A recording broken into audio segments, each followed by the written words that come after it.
ശക്തമായ രാഷ്ട്രീയ പോരാട്ടം നടന്ന പൊന്നാനിയിൽ അതിശക്തമായ ആത്മവിശ്വാസത്തിലാണ് ഇരുമുന്നണികളും.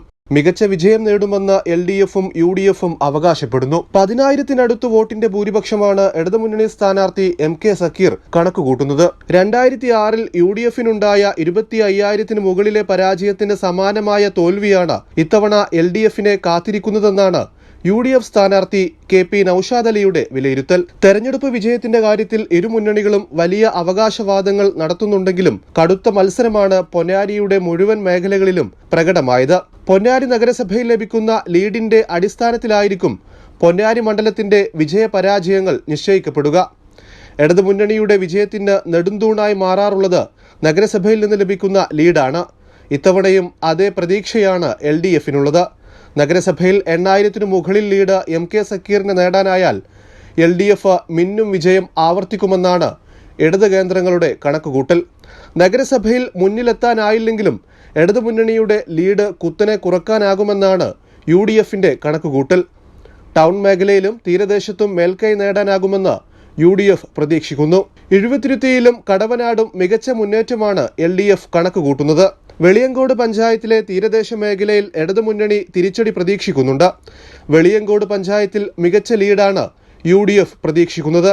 CPM ജില്ലാ സെക്രട്ടേറിയറ്റ് അംഗം TM സിദ്ദീഖിന്റെ സ്ഥാനാർത്ഥിത്വവുമായി ബന്ധപ്പെട്ട പ്രശ്നങ്ങൾ പുതുപൊന്നാനി വെളിയങ്കോട് തീരദേശ മേഖലയിൽ അനുകൂല സാഹചര്യം UDF കണക്കുകൂട്ടുന്നു. വെളിയങ്കോട്ടെ ക്ഷീണം മാറഞ്ചേരി പഞ്ചായത്തിൽ മറികടക്കാനാകുമെന്നാണ് LDFിന്റെ വിശ്വാസം. ഇടതു സ്ഥാനാർത്ഥി MK സക്കീറിന്റെ വ്യക്തിബന്ധങ്ങൾ ഇവിടെ ഗുണം ചെയ്യുമെന്ന് LDF പ്രതീക്ഷിക്കുന്നു.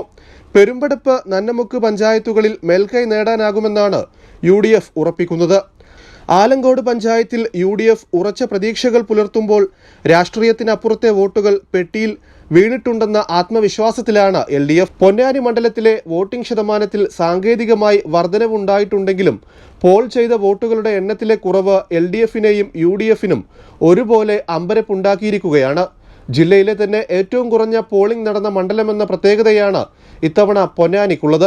2021-ൽ 69.58% പോളിംഗ് മാത്രമാണ് ഉണ്ടായിരുന്നതെങ്കിൽ ഇത്തവണ ഇത് ചെറിയ തോതിൽ വർദ്ധിച്ച് 74.23% ഉയർന്നിട്ടുണ്ട്. പോളിംഗിൽ വലിയ വർധനവുണ്ടാകാത്തത് ജയപരാജയങ്ങളിൽ എങ്ങനെ പ്രതിഫലിക്കുമെന്നറിയാത്ത സ്ഥിതിയാണ്. ഇതോടെയാണ് ബൂത്ത് തലങ്ങളിൽ നിന്നുള്ള കണക്കുകൾ വെച്ച് ഇരു മുന്നണികളും കണക്കുകൂട്ടലുകൾ നടത്തുന്നത്. BJP താമര ചിഹ്നത്തിൽ മത്സരിക്കാത്തതിനാൽ BJP വോട്ടുകളും പൂർണ്ണമായും പോൾ ചെയ്തിട്ടില്ലെന്നാണ് അറിയുന്നത്. ബൂത്ത് തല കണക്കുകൾ വിശദമായി പഠിക്കുന്ന തിരക്കിലാണ് മുന്നണികളെല്ലാം.